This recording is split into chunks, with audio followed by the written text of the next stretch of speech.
작은 일에도 고마워하고 감사하는 사람 때문에 시비가 생기거나 다툼이 벌어지거나 사이가 벌어지는 일은 없습니다. 오히려 그런 사람에게는 더 가까이 하고 싶고 자기가 가지고 있는 좋은 것들을 더 많이 나누고 싶은 마음이 들게 마련이죠. 신앙인으로 하나님과의 관계를 친밀하게 만들고 그분과 가까이 동행하면서 늘 은혜 가운데 거하기 위해 필요한 것이 있다면 그것은 감사입니다. 이스라엘 백성들이 광야에서 망한 이유가 뭐냐면 그 많은 기적을 보면서도 구름기둥 불기둥 흔히 볼 수 있는 것입니까? 하늘에서 만나가 내리는 것 흔히 볼 수 없는 일입니다. 물이 없는 광야에서 반석을 쳤더니 물이 나오는 것은 흔히 볼 수 없는 일인데 그러면서도 망한 이유는 감사를 잃어버리고 원망하며 살았기 때문입니다. 하나님께서 모든 성도들에게 원하시는 것은 하나님께서 이미 우리들에게 베풀어 주신 은혜에 감사할 줄 알고 그 감사를 표현하며 살아가는 것입니다. 누가복음 17장에 보면 문둥병에 걸린 10사람이 예수님이 지나간다는 소리를 듣고 소리 지릅니다. 다윗의 자손 예수여, 우리를 불쌍히 여겨주세요. 좀 고쳐주세요. 예수님께 어려울 것이 없죠. 고쳐줍니다. 10사람 모두가 다 깨끗함을 얻었어요. 문둥병 때문에 그동안 격리되어져서 가족을 떠났잖아요. 너무 기쁘니까 그 가족 만날 기쁨에 엄마 만나고 아빠 만나고 형제 만날 기쁨에 달려가는데 한 사람이 문득 가던 길을 멈추고 되돌아서서 예수님 앞에 엎드려 살해 고맙다라고 하는, 예수님 참 고맙습니다라고 하는 말씀을 했어요. 그랬더니 주님이 뭐라고 대답합니까? 아, 뭘 이러셨어요? 10사람이 모두 다 고침을 받지 않았느냐? 근데 어떻게 감사로 온 사람은 너 하나뿐이냐? 굉장히 기쁨이 거기서 엿보입니까? 씁쓸함이에요. 내가 너한테 고쳐다 주었다고 돈을 달라기를 하느냐, 뭐 우리 교회를 꼭 나와야 된다고 말하기를 하느냐. 내가 듣고 싶은 것은 한마디. Thanks God. Thanks Jesus. 근데 어떻게 10사람이 고침을 받았는데 한 사람만 감사냐? 10%.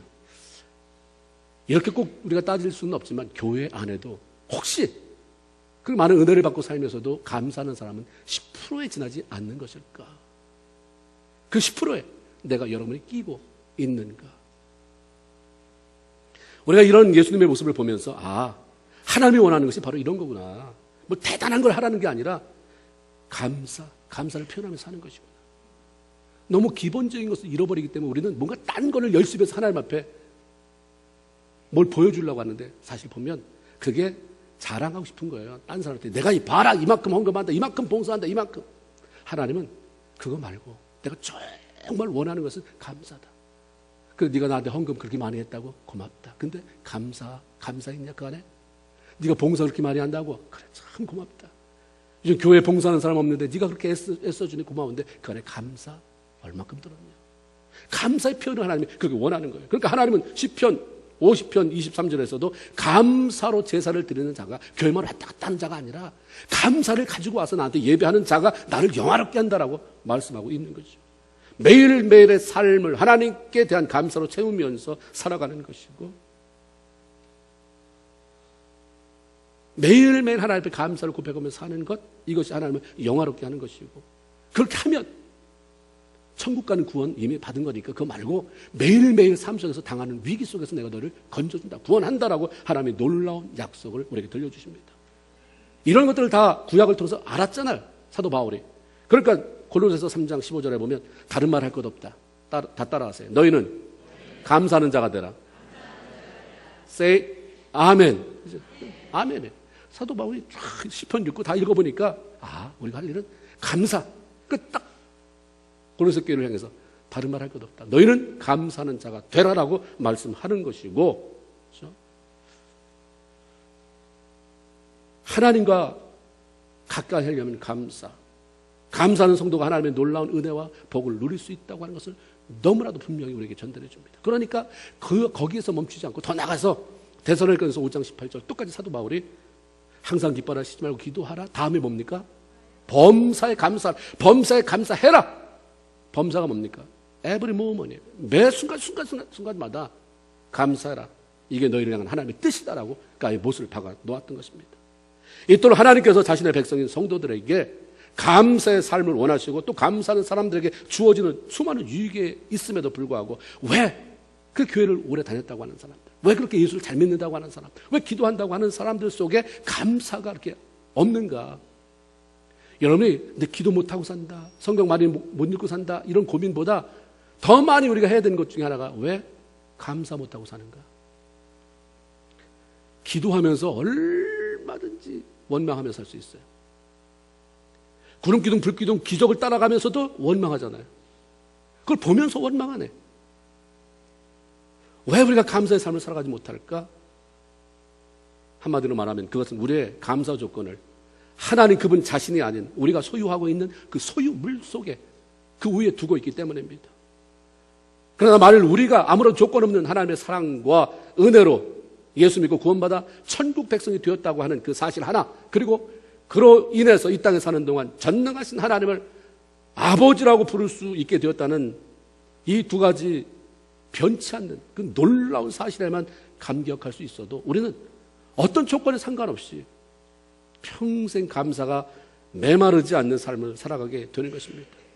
그러나 성도라고 하는 저와 여러분의 감사가 하나님과 상관없이 지나치게 어떤 소유, 어떤 조건에 있기 때문에, 그래서 감사가 언제 나오냐면 기도 응답 받았다, 우리 아들이 잘 됐다, 취직했다, 결혼했다, 우리 더 큰 집 샀다, 차 샀다, 너무 감사해요. 그러니까 하나님 앞에 받은 은혜에 대해서는 인색하게 되는 거예요. 그러니까 하나님 때문에 감사는 안 나와요. 오늘 감사도 기도할 때 하나님 때문에 감사합니다. 이러면 눈물이 나오는데, 집 이사가게 해주셔서 감사합니다. 그럼 조금 살다 보면 더 큰 집 주실 줄로 믿습니다가 되는 거예요. 우리가 조건에 감사를 올려놓으니까 그 조건은 죽을 때까지 만족이 안 되는 거예요. 우리는 욥기가 고난당하는 자를 위한 하나님의 위로의 책이라고 생각을 하지만 최소한 1장, 2장에는 하나님의 백성들이 왜 감사하며 살지 못하고 오히려 원망하면서 패배의 실패의 삶을 살아가게 되는지에 대한 그런 통찰력, 그런 인사이트를 주고 거기에 대한 메시지를 주고 있습니다. 욥기 1장에 보면 어느 날 하나님께서 자기 앞에 선 사탄에게 내가 어디 갔다 왔느냐라고 묻습니다. 그러자 사탄이 내가 온 땅을 두루 돌아 여기저기 돌아다니다가 왔습니다 라고 대답합니다. 왜 사탄이 여기저기를 이게 쑤시고 다니는가? 어디를 쑤시고 다닙니까? 천국에 접근 못하니까 천국을, 하늘을 두루두루 돌아다니다 왔다고 말하지 않아요. 이 땅 구석구석이에요. 이 땅이 뭡니까? 사람들이 사는 것. 이 땅을 두루두루 다니다 왔다고 하는 것은 내가 사람들 사이 다 뒤집어 보고 왔습니다. 왜 여기저기 두루 다니면서 뒤집어 보고 다니는가? 베드로전서 5장 8절, 사도 베드로의 말씀에 우리는 통찰력을 또다시 얻게 됩니다. 근신하라 깨어라, 너희 대적 마귀가 두루 다니며, 아까 두루 다녔다고 그랬잖아요. 하나님 앞에서 내 이 땅을 두루 다녔다고. 베드로가 또다시 얘기해요. 근신하라 깨어라, 너희 대적 마귀가 두루 다니며 삼킬 자를 찾나니라는 말씀에 비춰볼 때 삼킬 자를 찾기 위해서 두루 다니는 거예요. 삼킨다는 단어는 쓰러뜨린다, 패배시킨다, 망하게 한다는 의미를 가지고 있습니다. 삼킬 자를 찾는다고 하는 것은 그 말이 뭐예요? 아무나 삼키는 것이 아니라 삼켜버릴 만한 조건을 가진 대상이 있다는 거예요. 그런 대상이 있는 자는 내가 삼키려고 부지런히 찾아 돌아다닌다는 거죠. 그럼 누가 사탄에게 삼켜질 대상인가요? 예수 믿으면서도 사탄한테 삼켜지는, 그래서 겉모습은 예수를 믿는데 영이 메말른, 누가 그런 대상이냐 이 말이에요. 사탄이 땅을 두루 다니다 왔다니까 하나님이 욥의 얘기를 꺼내죠. 그래, 마침 잘 됐다. 네가 땅을 두루 다니며 왔다니까 내가 하나 물어볼게. 너 욥 아느냐? 욥 봤느냐? 내가 이 땅에 사랑하는 사람이 하나 있는데 그는 흠이 없고 정직하고 나를 두려움으로 잘 섬기며 악에서 떠난 사람이 있다. 그런 사람 세상에서 참 찾아보기 힘든데 너 이번에 갔다가 봤느냐? 욥이 얼마나 잘하겠어요? 욥이, 사탄이 얼마나 잘하겠어요? 사탄이 건드리고 싶은 최우선순위는 뭐냐면 하나님의 사랑을 많이 받는 사람들, 그래? 네가? 얼마나 많이 연구를 했겠어요? 얼마나 많이 생각을 했겠어요? 욥에 대해서 알고 있던 사탄이 하나님의 말씀에 반박하고 나섭니까? 그렇게 욥이 자랑스럽습니까? 그런데 욥이 까닭없이 하나님을 그렇게 잘 섬길 수 있을까요? 하나님이 그와 그의 가족들과 그의 소유물들에 대해서 울타리가 되어 지켜주시고 그가 선대하는 일에 일마다 복을 주시고 땅에 그의 소유가 넘치게 하는데 그를 부자로 살게 하는데 나 같아도 하나님 섬기겠네요. 뭐 이런 말이죠. 그러면서 사탄이 아주 자신 있게 11절에 이런 말을 합니다. 이제 주의 그 손, 능력의 손을 한번 펴서 사탄 그 욥의 소유 한번 쳐보세요. 그리하시며 틀림없이 주를 향하여 욕하지 않겠습니까? 하나님이 욥을 칭찬하는 것에 대해서 마치 그래요? 그렇게 자신만만하십니까?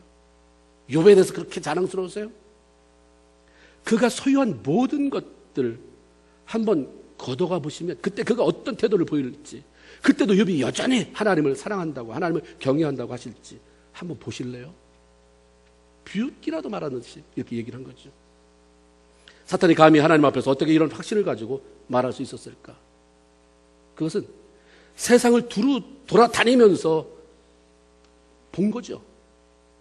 하나님께서 축복하셔서 소유가 늘어가고 내가 하나님 앞에 원했던 것이 채워질 때는 감사하다고 말하고 목숨 바쳐 섬긴다고 하다가 그게 자기가 손에 쥐고 있던 것, 겉에 울타리로 치고 있던 것 싹 사라져버리고 나니까 어려움을 당하니까 하나님을 욕하고 떠나는 하나님을 믿는다는 사람이 너무너무 많은 걸 보았기 때문에 욥이라고 그 울타리 한번 걷어내보세요. 그 소유 한번 뺏어가 보세요. 그 주위 지금 뭐가 돼서 좋다고 그거 한번 좀 거기서 한번 좀 퇴직시켜 보세요. 직장 잃어보게 하세요. 사업 한번 망하게 해보세요. 그런 얘기 하는 거죠. 너무 많이 본 거예요, 사탄이. 그러니까 아주 당당한 거예요, 당당해. 하나 앞에. 사단 자신이 이 땅을 바쁘게 두루 다니면서 삼켜버린 사람, 삼켜버린 수많은 사람들은 바로 그런 종류의 신앙이들이었기 때문입니다. 내가 많이 삼켜봐서 아는데요. 뭐 입에 넣어서 꿀꺽 삼켰다는 얘기입니까? 대단한 신앙인이라고 해서 한번 툭 쳐봤더니 차 사고 한번 나더니 뭐 애 한번 어떻게 교통사고 나더니 뭐 하더니 뭐 금방 돌아서던데요. 목사한테 반항하고 그 삿대질 하더니 나가던데요. 그 교회 분란 나던데요. 욥이라고 배울 수 있겠습니까? 한번 해보시죠. 사단이 찾고 있는 삼킬자라고 하는 것은 바로 하나님을 섬긴다고 하면서 하나님보다 소유물의 마음을 빼앗기고 살아가는 사람입니다. 소유물 때문에 하나님을 향한 마음이 뺏기면 그 다음부터 영이 시들어지는 거잖아요. 영이 시들어지면 감사가 안 나와요. 이사야 38장 18절입니다. 수월이 주께 감사하지 못하며, 수월이 뭡니까? 무덤이에요. 죽은 자는 하나님 앞에 감사하지 못하며 산 자가 주께 감사하온즉. 죽은 자는요 감사 못하는 거예요. 왜 감사 못하는가? 감사 조건이 없어서가 아니라 영이 죽으니까 그러는 거예요. 내 마음을 뺏겨버렸거든요. 내 마음이 온통 잘 사는 거, 애 출세하는 거. 근데 이런 것들이 교회가 너무 부추기는 거예요. 그래야 잘 살아야 헌금 많이 하고 그래야 교회가 뭐가 운영이 되고 좋은 건물도 질 수 있으니까. 영적으로 메말라 가지고 죽은 자의 기쁨이라고 하는 것은 절대로 하나님이 될 수 없습니다. 자신이 소유한 것들이고 이런 것들에 자기의 삶의 소망을 두고 살아갑니다. 그렇기 때문에 자기의 소유가 사라지게 되면 기쁨을 잃고 소망을 잃어버릴 수밖에 없는 거예요. 시편 146편 5절에 야곱의 하나님으로 자기 도움을 삼으며 여호와 자기 하나님에게 그 소망을 두고 살아가는 사람이 복 있다는 말씀처럼 하나님 자신이 거기다 자꾸 버티지 않고 그냥 하나님, 그 하나님이 나의 소망이 되어야 하는데 하나님께서 주신 소유물들이 우상이 되다 보니까 그게 나의 소망이 되다 보니까 그것이 사라지는 순간에 자연적으로 감사도 사라지고 자연히 하나님으로부터 떠나게 되는 것입니다. 하나님께서 사단에게 그러냐? 다 그렇더라도 욥은 안 그럴걸? 그럼 오늘 한번 해봐라. 욥이 가지고 있는 소유물을 다 한번 네가 흔들어봐라. 단 그 몸에는 손대지 말아라. 사탄이 얼마나 신바람 났겠어요. 정식으로 하나님의 도장이 찍힌 공문 가지고 하는 거잖아요. 욥의 형편을 너무 잘 알고 있던 사단은 욥을 좌절시킬 만한 최악의 조건을 만들어서 그를 공격하고 흔들어댑니다. 너 형편에 이 정도 하면 넌 무너진다. 아는 거예요. 내가 가서 건드려 보니까 공통점이 이런 거더라. 다 하나님 믿는다고 그 자식 건드려봐, 돈 건드려봐, 사업 건드려봐. 교회 안 올 거 창피하다고? 하나님? 그 사람은 하나님이 아니니까. 하나님의 초점이 아니니까. 그러니까 개성이 나왔어요. 네 가지로 그냥 밀어붙이잖아요. 갑자기 드러나갔던 사람이 욥의 종이 뛰어들어와서 내가 밭을 갈고 있는데 갑자기 스밧 사람이 나타나서 소와 나귀를 뺏어가고 거기서 일하던 종들을 다 죽여버렸는데 나만 살아나서 이게 당신한테 알려주려고 보고하려고 이렇게 달려왔습니다 라고 말을 해요. 그 사람이 말하고 있는데 아직 말이 끝나지도 않았는데 숨을 돌리지도 못했는데 한 사람이 또 들어옵니다. 주인이요, 욥이요. 하늘에서 갑자기 불이 떨어져서 그 많은 양과 종들을 다 불태워버렸는데 어떻게 운 좋게 나만 피할 수 있어서 이렇게 달려왔습니다 라고 얘기하죠. 이 사람 얘기 듣고 뭐 걱정하고 저 사람 얘기 듣고 두려워하고 이럴 시간이 없이 또 사람이 들어와요. 주인이요. 갈대아 사람들이 새 무리를 지어서 갑자기 달려들더니 낙타를 다 뺏어가고 칼로 종들을 다 죽여서 나만 이렇게 살아남았습니다. 그러느냐. 또 들어와요. 욥이요. 큰일 났습니다. 당신의 아들, 딸 10명이 장남집에 모인 거 아시죠? 거기서 파티가 벌어져서 다 간 거 아시죠? 그들이 같이 먹고 마시는데 갑자기 큰 바람이 불어와서 대들보가 무너짐으로 집이 주저앉아서 다 죽고 나만 살아서 견실히 당신한테 왔습니다. 하나님이 하도 욥이 대단한 인물이라고 자랑스러워하시고 자신만만해 하시니 사단이 아주 작심하고 폭격을 퍼부은 것입니다. 한번 보세요. 하나님, 당신이 그렇게 사랑하고 자랑스러워하고 믿음이 좋다고 그렇게 나한테 자랑하던 그 욥이 이제 소유물 다 없어졌잖아요. 이제 저가 어떻게 반응을 보이실지 한번 보세요. 욥기 1장 3절은 욥이 당시에 소유하고 있던 것이 얼마나 많았는지 소개해줘요. 양이 7,000마리, 낙타가 3,000마리, 소가 500결이. 결이라고 하는 것은 2마리의 소가 끄는 쟁기니까 500결이면 1,000마리잖아요. 암나귀가 500마리, 종도 많이 있었더라. 굉장히 부유한 사람입니다.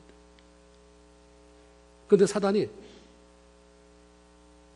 자식을 비롯해서 그에게 붙어있는 것들, 종들, 양, 낙타, 나귀, 소, 성경에 그가 많다고 이렇게 많은 부자였다고 했던 그 조건을 다 한꺼번에 공격해서 하루아침에 날아가게 만들었던 거죠. 만일 우리가 이런 경우를 만났다면 어떤 반응을 보였을까? 이 네 가지가 다 아니고 한 가지, 이 중에 한 가지만 왔어도 휘청만 되고 다시 제자리에 앉아도 그건 대단한 사람이에요. 하나님이 나에 대한 기대를 가지고 최소한 안디옥교회 아무개 장로는, 아무개 권사는, 아무개 집사는, 아무개 성도는 그 정도 가지고는 끄떡 안 한다라고 해서 한번 해봐라라고 했는데 그것 때문에 하나님이 무참히 깨질 그런 상황이 벌어질 것인지 아니면 하나님의 의기양양하게 봤지 이렇게 말하게 만들 것인지. 이런 상황 속에서, 욥이 당한 상황 속에서 하나님과 사탄의 공통된 관심이 무엇이었습니까? 당연히 욥이 어떻게 반응할까 하는 거죠. 도대체 이런 상황 속에서 욥이 어떻게 반응할까? 하나님도 궁금하고 사탄도 궁금하고. 사탄은 보통 사람들이 하는 행동처럼 욥이 하나님을 향해 분노하며 욕하는 통쾌한 모습을 보기 원했을 것입니다. 그래서 1장 22절 이하에 보면 대반전을 이루는 욥의 놀라운 고백이 있습니다. 하나님, 내가 못해서 알몸으로 나왔사온 즉 또한 알몸이 돌아갈 뿐입니다. 주신 분도 하나님이시고 거두신 분도 하나님이시오니 하나님 이름이 찬양을 받기만을 원합니다. 그리고 23절에는 이렇게 말해요. 이 모든 일에 욥이 범죄하지 아니하고 하나님을 향해서 원망하지 아니하니라. 이렇게 설명하고 있습니다. 원망은 참는다고 참아지는 게 아니에요. 감사로 바꿔놓지 않는 한 아무리 잘 달래놓고 눌러놓아도 그 원망은 반드시 폭발하게 돼 있습니다. 욥이 자신이 만난 재앙 속에서도 하나님을 향해 원망하지 않았다고 하는 것은 그가 그 가운데서 감사거리를 찾고 원망거리를 감사거리로 바꿔 놓았다는 의미가 되는 거죠. 욥이 자신의 소유가 모두 날아가 버린 상황 속에서도 사단의 기대를 뒤집었고 원망하기보다 감사하며 하나님을 영화롭게 해드릴 수 있었던 것은 그 비결은 무엇입니까? 그의 소망을 물질해주지 않았기 때문이에요. 하나님이 나에게 양 7,000마리? 참 감사하다. 참 좋다. 낙타 3,000마리? 어떻게 나한테 이렇게 많은 걸 주셨을까? 거기에 마음 뺏기지 않았어요. 성경의 잠언에 뭐라고 말씀합니까? 하나님이 주시는 재물은요, 그걸 받은 사람에게 두 가지가 나타나요. 하나님은 재물을 주시되 근심을 겸하여 주지 않는다. 돈을 받고 내가 좋은 일들한테 근심이 생겨가지고 그러면 이것 때문에 분란이 일어나고 이건 내가 훔쳤는지 한번 생각해 봐야 돼. 이건 내가 사기치고 뺏은 거 아니지. 남 슬프게 하고 힘들게 하면서. 그리고 또 하나는 재물이 늘어도 치심치 아니하며, 치심이 뭡니까? 마음을 뺏기지 않는다는 거예요. 정말 하나님이 주신 것을 받는 사람은요, 받을 만한 자격에 대해서 받는 사람은 마음을 안 뺏겨요. 줘보면 마음을 뺏긴 사람이 너무 많잖아요. 서게 보면 치심치 아니하며, 왜 마음 뺏기는지 안 뺏기는지 우리가 잘 알잖아요. 욥이 소망을 소유물에 두지 않고 하나님 앞에 두고 사니까 그 엄청난 재앙 속에서도 하나님 앞에 영광 돌리잖아요. 하나님, 뭐 주시는 것도 하나님이고 내가 이걸 뭐 갖고 싶다고 그래서 가진 겁니까? 하나님에게 주시니까. 예수 믿는 사람은요, 돈을 버는 게 아니에요. 하나님 주시는 것을 받는 것이지. 내가 벌면 내가 어떻게 버는 건데 이러니까 너무 힘들어져요. 내가 애써서 내가 땀 흘려서 두 잡 세 잡 떼서 번 돈을 어떻게 헌금할 수 있겠어? 거기서 어떻게 11조를 낼 수 있겠어요? 거기서 어떻게 성경 헌금을 낼 수 있고 어떻게 남을 도와줄 수 있습니까? 내가 벌었는데 하나님이 주시니까, 그러니까 하나님 것이니까 주면 감사하고 가져가셔도 뭐 하나님이 다른 계획이 있으신가 보지. 제 3자 입장에서 보게 되는 것이고, 주시니까 내가 계산기로 두드리는 게 아닌, 이야 많다, 이게 와지는 거죠. 양 7,000마리 3,000마리 500개리, 야 좋다. 근데 거기에 소망 두지 않았으니까 없어져도 원망이 안 나오는 거예요. 나에게서 양, 나귀, 낙타, 소 이런 것 재물이 사라진 거지, 그것을 주신 하나님이 사라진 것은 아니니까 감사죠. 하나님이 주신 그 물건들이 없어진 거지 그걸 주신 손길이 사라진 건 아니잖아요. 그러니까 감사해요. 우리는 근데 없어진 것 때문에 하나님이 여전히 웃으면서 다 잊어버렸지. 그거 누구한테 왔지? 나한테지. 널 준 그 하나님 여기 있다. 근데 그게 안 보이는 거예요. 보기도 싫어요. 내 돈 어디가, 내 돈. 왜 내 돈 사기 맞게 하십니까? 왜 내 사업, 이러다 보니까 주신 분하고도 의절을 하는 거예요. 깨트려지니까 다음에 소망이 없어요. 어디서 받을 거예요? 그걸 다 깨트려놨으니까. 하나님의 명을 따라서 아브라함이 100세에 얻은 아들 이삭을 번제로 드리기 위해서 주저함 없이 순종하며 모리아라고 하는 산으로 갈 수 있었던 이유가 뭡니까? 그것이 자신의 소망을 아들이라고 하는 소유물에 두지 않았어요. 거기에 마음을 뺏기지 않고 오직 하나님을 바라봤기 때문입니다. 내가 100세에 아들 낳을 걸 낳느냐? 하나님, 우리 부인이 생리가 다 끊어져서 애 못 낳는다고 했는데 하나님께 능치 못한 일이 있겠느냐고 하시면서 준 아들인데, 뭐 그 하나님이 달랬는데 내가 뭘 그렇게, 이게 내가 몇 살에 난 아들인 줄 아십니까? 너무 그런 사람이 많은 거예요. 그러면서도 다 하나님 할렐루야, 네가 정말 나를 할렐루야 하느냐. 그러니까 욥이 이삭, 그 아브라함도 마음 안 뺏기잖아요. 그냥 칼 빼서 번제로 드리라니까 칼을 빼는데 하나님이 급해서 말리잖아요. 다니엘이 왕 외에 다른 신에게 기도하면 사자굴 속에 던진다는 것을 알고도 전에 하던 대로 하루에 3번씩 기도하며 감사하였더라라고 기록될 수 있었던 이유도, 자기 소망이 내가 어떻게 해서 이 자리를 온 건데, 어떻게 해서 내가 이 바벨론에 와서 총리가 됐는데 내가 외국인이 무슨 일을 해서도 지켜야 된다. 나 이거 뺏기고 싶지 않아. 내가 어떻게 해서 이 돈을 벌었는데, 어떻게 해서 이 위치까지 왔는데, 내 목숨 앞으로 하나님 위해서 할 일이 얼마나 많은 사람인데 여기서 죽어. 안 되지. 그래, 그럼 당분간 기도하지 말지. 이러면서 편승한 게 아니라 죽이려면 죽여라. 동일하게 전에 하던 대로 3번씩 기도하며 그것도 감사한 것은 그런 어떤 명예라고 하는 소유, 내 목숨이라고 하는 소유 뭐 이런 거 아니고 그냥 하나님, 내 목숨이 있게 하는 분도 하나님이시고 포로로 잡혀온 내가 감히 이 나라의 총리가 되게 한 것도 하나님인데 하나님 바라버리라. 그러니까 그런 상황에서 감사가 나오고 그런 상황에서 하나님을 영화롭게 할 수가 있었던 것입니다. 신앙인들이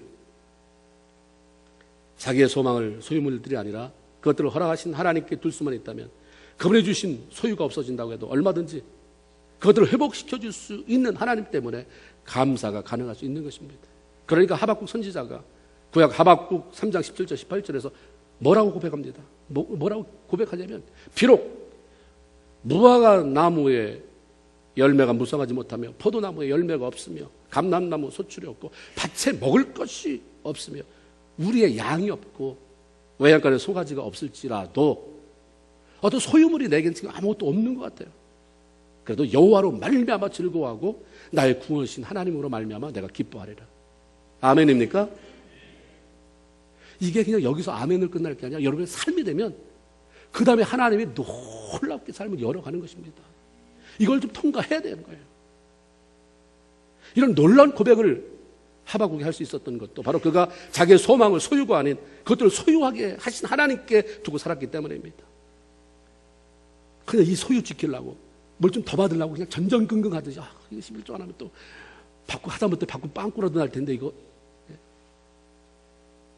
무슨 감기가 애가 감기 걸리면 내가 이러지 마시고 좀 더 좀 앞서 나가서 그 소유물이 아니라 그냥 하나님 때문에 신앙생활에 재미있고 즐겁고 감사가 되는 이런 일이 있기를 바랍니다. 우리가 하나님으로부터 많은 것을 받고 누리고 살아가면서도 하나님께 감사하는 삶을 제대로 살지 못하는 이유 바로 하나님보다 소유물에 더 관심을 두고 살기 때문입니다. 그 소유를 하나님보다 더 소중히 여겨서 지키고 싶고 그걸 덜 늘리고 싶은데 잃어버리게 되니까 난리를 치는 거예요. 그 난리가 뭡니까? 원망, 불평, 혼란, 너 때문이라고 하면서 관계 깨뜨리는 것. 무슨 감사가 거기서 기대될 수 있겠습니까? 2장으로 넘어가면서 다시 사탄이 땅을 여기저기 두루 다니고 하나님 앞에 섰습니다. 근데 하나님이 동일하게 질문해요. 너 어디 갔다 왔느냐? 이 땅을 두루두루 다니면서 살펴보고 왔습니다. 그래? 네가 내 종 욥을 유해해 봤느냐? 그같이 온전하고 정직해서 하나님을 경외하며 악에서 떠난 자가 세상에 없다. 내가 나를 충동함으로 말미암아 이유 없이 그를 쳐야 될 이유 없이 그를 치게 하였어도 봐라, 그가 여전히 믿음을 굳게 지키지 않느냐? 자기의 온전함을 굳게 지키지 아니하느냐? 하나님이 욥 때문에 너무 기쁜 거예요. 너무 감사해. 하나님은 감사했던 것 같아요. 욥 때문에. 네가 내 체면상이었다. 어떻게 너 그런데도 불구하고 네가 어떻게 나한테 하나님 감사합니다. 영광 돌립니다. 주신 자도 하나님이요, 취하신 자도 하나님이요. 어떻게 이런 말을 다 할 수 있었느냐? 너무 기특하고 고맙고. 그러니까 사탄한테 봤지? 우리가 그것 좀 해드려야 되잖아, 하나님 앞에. 야, 봤지? 안디옥에 저기 앉아있는 저 친구. 이 얘기 들으니까 사탄이 분이 나는 거예요. 분이 꽉 차서. 그래요, 하나님. 그런데 사람에게서 소유물이 중요하긴 하지만 자기의 생명보다 소중한 것이 어디 있겠습니까? 그러니까 하나님 이번에는 손을 펴서 그의 살과 뼈를 치세요. 그러면 이번엔 틀림없이 그가 주를 향해 욕하지 않겠습니까? 자기 건강 때문에 생명이 위태롭게 됐는데 그런 상황 속에서 하나님 욕하지 않을 사람이 어디 있겠냐는 거예요. 소유물 때문에 가끔 잃어버려도 하나님 앞에 감사하던 저 미친놈 같은 사람이 있다. 근데 그 미친놈 같은 사람도 자기 몸쳐봐라. 하나님 그 살 건드려보고 뼈 건드려봐라. 그러면 100% 욕하고 도망간다. 그래? 하나님 허락하죠. 그럼 한번 해봐라. 단 네가 그의 뼈를 치고 살을 치고 아픔을 주고 고통스럽게 하고 병을 줘도 다 좋지만 그 생명은 건드리지 말아라. 뭐 가뜩이나 분노가 찼잖아요. 패배한 거니까. 아주 즉시로 달려가서 욥을 칩니다. 그래서 발바닥에부터 정수리까지 머리 꼭대기까지 종기가 온통 종기로 가득 차게 했다고 그랬어요.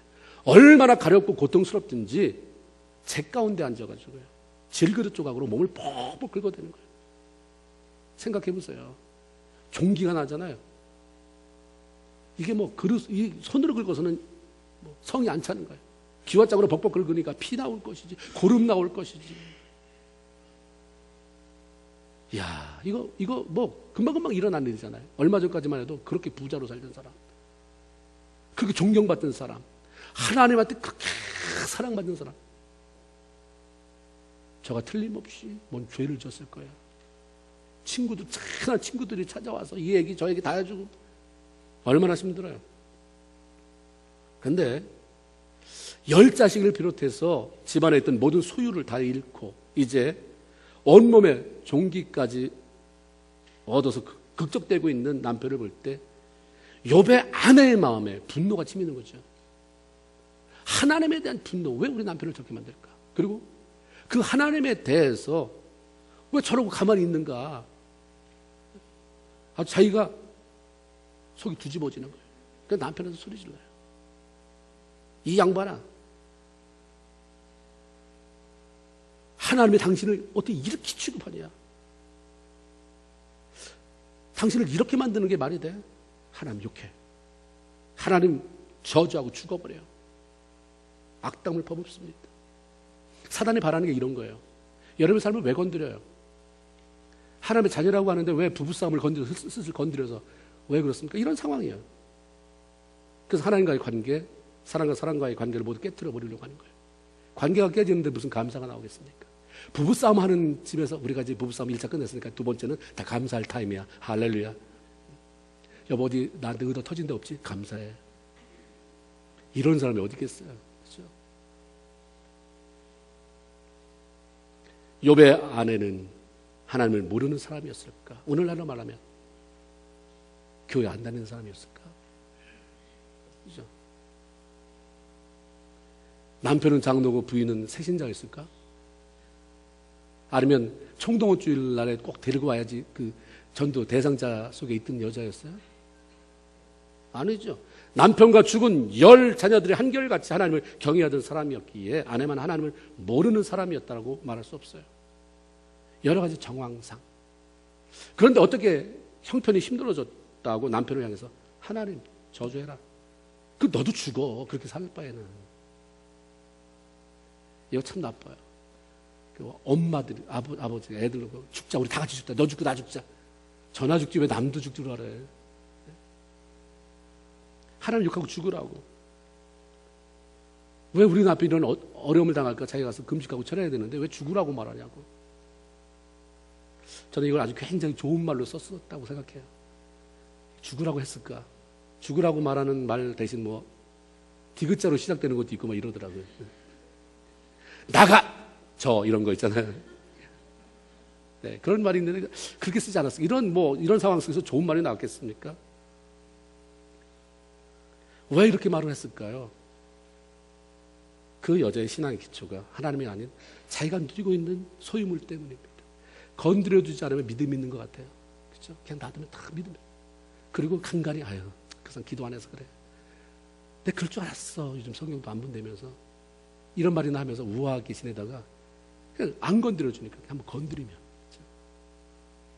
우리 예수 믿는 사람은요, 건드려도 별로 나올 게 없는 본색이 없는 사람이 돼야 돼. 본색이 안 드러나는 사람이 아니라 너무 위선적으로 잘 감추는 그게 아니라 그냥 다 쏟아내고 살기 때문에 휘휘 져봐도 별로 나올 게 없는. 하나님 이렇게 건드려봐도 나올 게 그냥 하나님.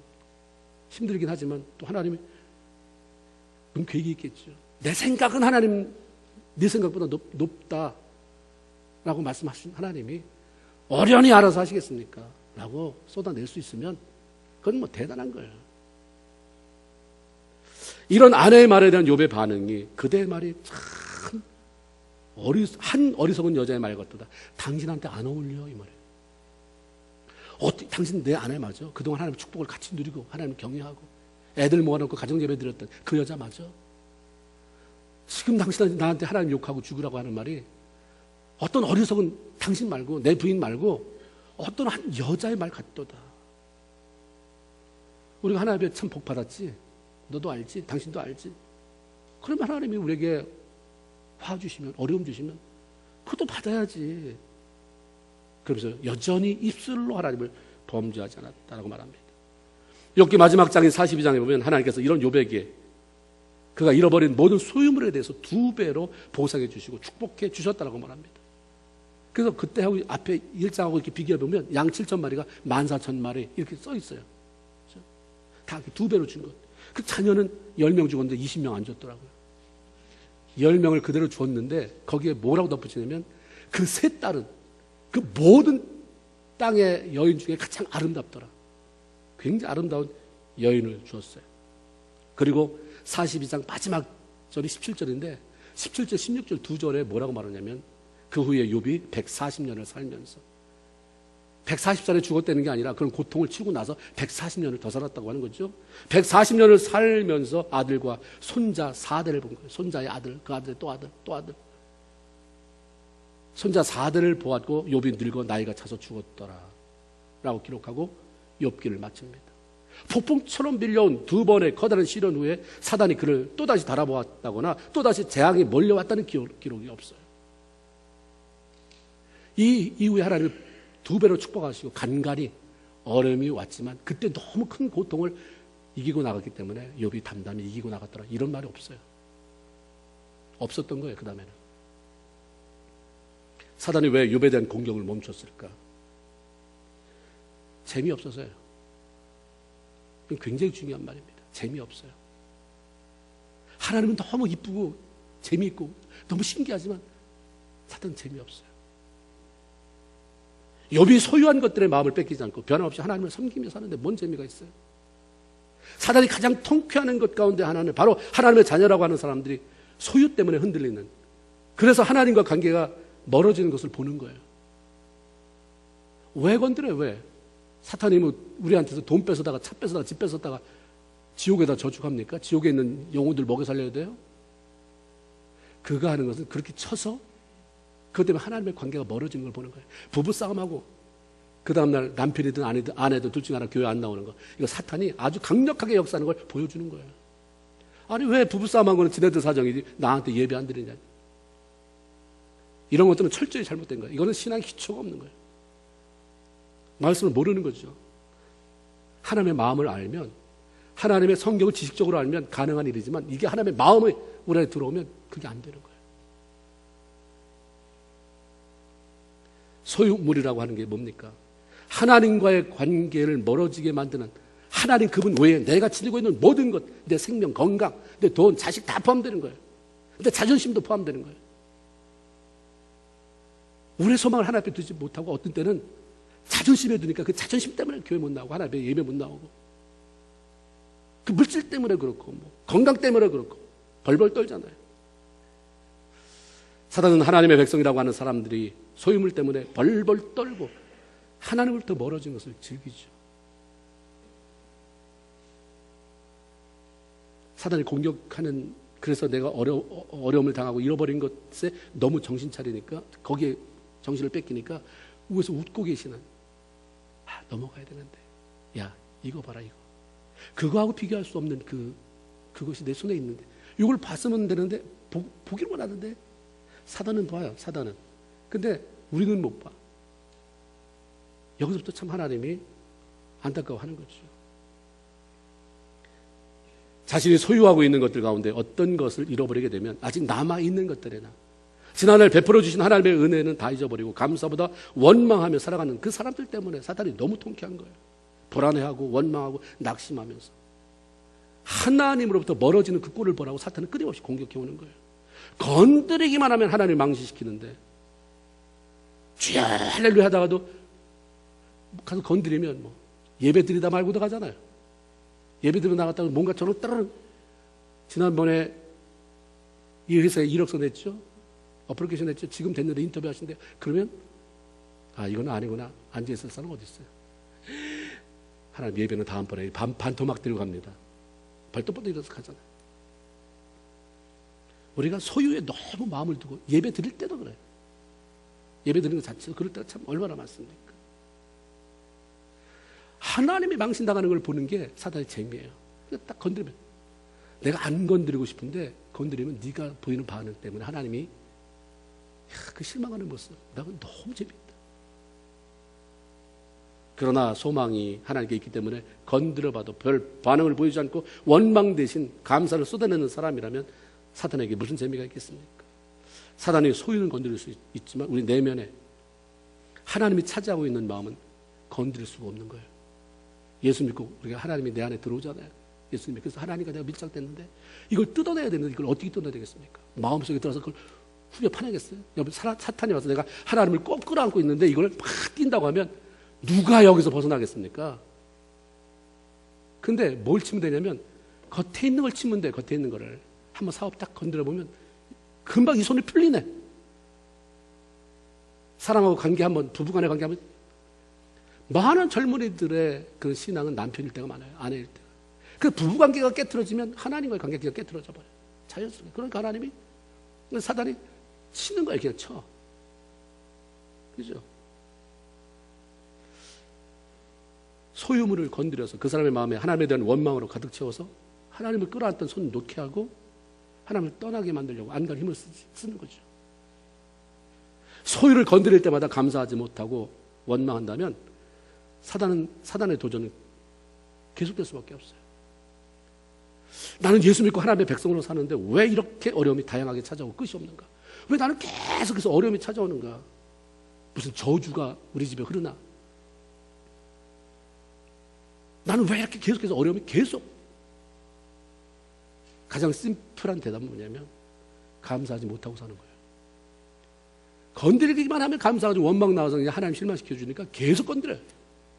이번에 이거 건드렸다가 뭐 다양하게 그 집에 있는 거, 그 사람이 가지고 있는 모든 것들을 다양하게 건드려 보면 다양한 원망이 나오는데 얼마나 재미있겠습니까? 그래서 우리가 숙제가 있어요. 한 번은 넘어가야 돼요. 목숨 걸고. 죽으면 죽으리라가 뭐 에스더만 해야 되는 얘기입니까? 우리가 어려움을 당할 때 하나님 왜 그러십니까? 내가 봉사해도 이런 어려움이 오고 11조를 해도 이런 어려움이 오고 그럼 나한테 어떻게 하란 말입니까? 내 교회 안 빠지려고 길을 쓰고 내가 피곤한데도 자다가 벌떡 일어나오는데 어떻게 하란 말입니까? 지금 뭐라고 그러겠어요? 감사 좀 하고 살아라. 감사 좀. 왜 그러셨습니까가 아니라 이제 나를 사랑하고 나에게 좋은 것 주시기 원하는 하나님이 허락하시는 것이면 다 좋은 줄로 믿습니다. 이 자체가 내가 좋은 걸로 받아들이지 않더라도 좋은 것으로 주시기 위한 기초공사로 이걸 나에게 지금 허락하시는 줄로 믿습니다. 아멘입니까? 그런데 하나님이 어떻게 이끌지 않겠냐 이 말입니다. 감사해요. 감사. 너희는 감사하는 자가 되라. 구원받았으면 이제 할 일이 다 감사가 전부예요. 감사. 신앙의 기초를 소유물이 아니라 여러분의 자식이 잘 되는 거, 집 좋은 데 사는 거, 내가 건강하게 사는 거 다 필요한 거예요. 그렇지만 그거에 소망을 두지 말라는 거죠. 그게 아니라 하나님께 소망을 둠으로 어떤 상황 속에서도 감사가 끊어지지 않고 평생 하나님을 영화롭게 하며 살아가는 저와 여러분 모두가 되기를 주님의 이름으로 축원을 드립니다. 아멘. 기도합니다. 하나님 감사합니다. 오늘 복된